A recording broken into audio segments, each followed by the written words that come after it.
What is going on, guys? It's your boy, the Instagram one review side, Tan Tigers01, the Bengal Dragon. Make sure to hit that like button, subscribe button, follow me on Twitter, Tan Tigers01, follow me on Twitch at MCTam1, and follow me on Instagram as well. I'm here to give you your preview for the West Indies versus Bangladesh Test Series. That is, ironically enough, going to start on July 4th. And yes, if I can get it on a stream or get it on my TV, I will definitely. Now, if I can get it on my TV, I will take down detailed points about it. And when I say TV, I mean my PlayStation View. If I can get it on that, I'll definitely take down points about it. But otherwise, I'll just give you my overall thoughts on the day's play, like if I can get it. But yeah, for this series, Bangladesh must be very aware of West Indies' current performance in West Indies itself, against Sri Lanka, that caused a team even like Sri Lanka to actually do some shady business, like ball tampering and shit. Yeah, I think they won the third test, but like apparently all those allegations sparked a fire, in their belly, but it was not a good sight for for everyone who views Chandika Hathurusingha and the rest of the Sri Lankan team. But yeah, the West Indies right now, their strongest thing is their pace attack, but their spin attack should not be underestimated as well.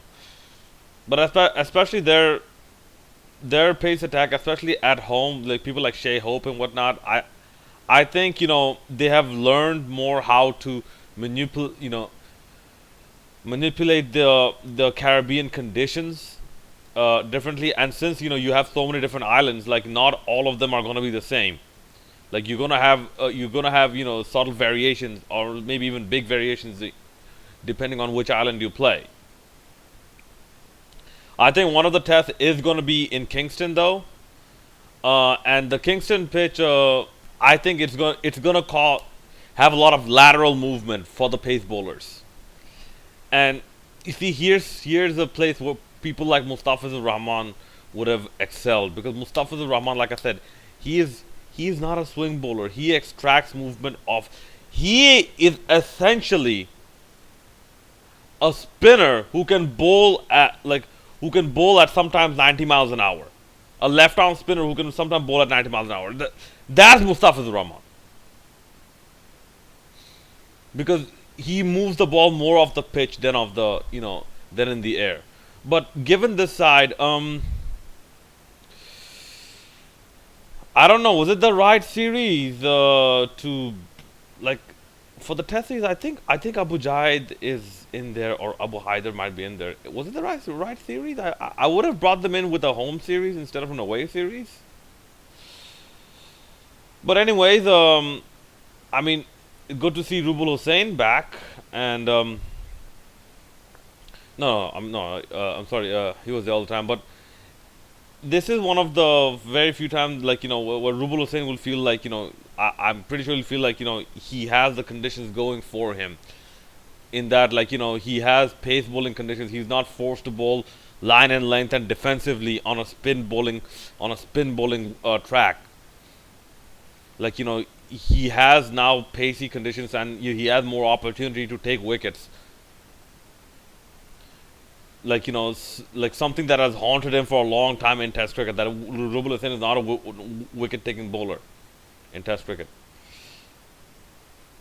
And besides that, if I'm not mistaken, Abdul Razak might also be in this team. Like I'm sorry, I haven't looked at the Test squad for a while now, so I know it has been announced like a while ago. But if he is in the team, Abdul Razak, he has bowled on, I believe, on pace friendly wickets, on spin friendly wickets, on no assistance to bowler wickets. So I think his experience should actually help Bangladesh.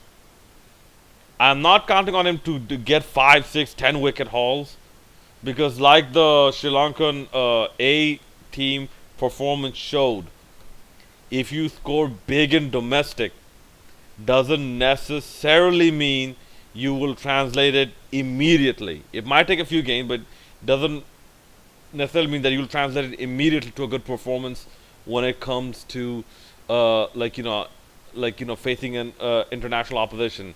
Tushar Imran gave us the a very good example of that. How many he scored? 25 odd runs for the first man to score 10,000 runs in Bangladesh domestic, right? And as for Tushar Imran, I'm sorry if he does not deliver this series or maybe one more series after. If he does not deliver, then boy oh boy, he has no other reason to complain. He cannot complain that it was too late. Nah. You finally got the chance and then you let it go. Here's the thing: you have to deliver in your chances. You can't just complain oh no, I just lost my passion and shut the fuck up. Okay, sorry about that. But what are Bangladesh's chances realistically? Realistically 1-0. Realistically, I think Bangladesh will lose this series 1-0 because it's an away series. Bangladesh do not have a good track record away, and especially against a full strength West Indies side, not a B-rate West Indies side, not the 2008-2009 West Indies side, where Mashrafi Mortaza he literally tore his knee ligaments trying to bowl, and still came out on somebody's shoulders and tried to bat like the beast that he is.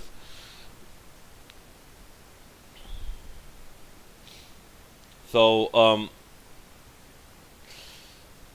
but stranger things have happened in cricket. Like in the worst case scenario, 2-0 with both of them innings defeat, or realistically 2-0 with one of them innings defeat, one of them going all 4 innings.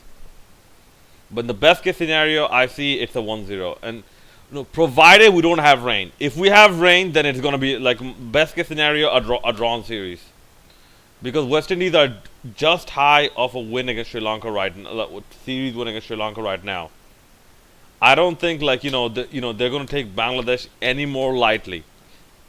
And and I'll do a separate video about the ODIs, but about the test, like I said, yes, I'm a Bangladesh supporter, but I'm not going to cut them any slack, for nonsense. So, and I'm going to be completely realistic.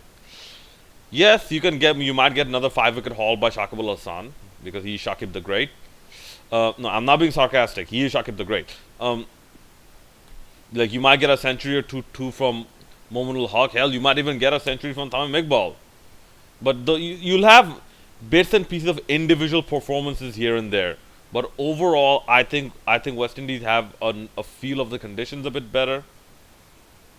And yes, you had a good Tamim and Mahmudullah had a good performance in the opening, in the warm-up game where you had Alzari Joseph also come in and bowl, for the West Indies Cricket Board 11 or the Board President's 11 or something like that. But still, the new team will provide a new challenge, and this will not be on the same ground. This will be on a different ground, so they will have to adjust accordingly. And this is a pretty good assignment for Steve Rhodes, not only for him but for us as well. For us to see, has he done something right on arrival? And for Steve Rhodes, can he, from the outcome of this series, can he make improvements upon the outcome of this series going into the next series? Okay, but those are it for my 2 tests, and let me know what your predictions are. Who are your playing 11? Who would you pick in your playing 11 for Bangladesh and for West Indies in the comment section below? And let's spark a discussion. This is Imthan Tanveer Saeed signing out. Make sure to hit that like and subscribe button, and don't forget to comment and share this video.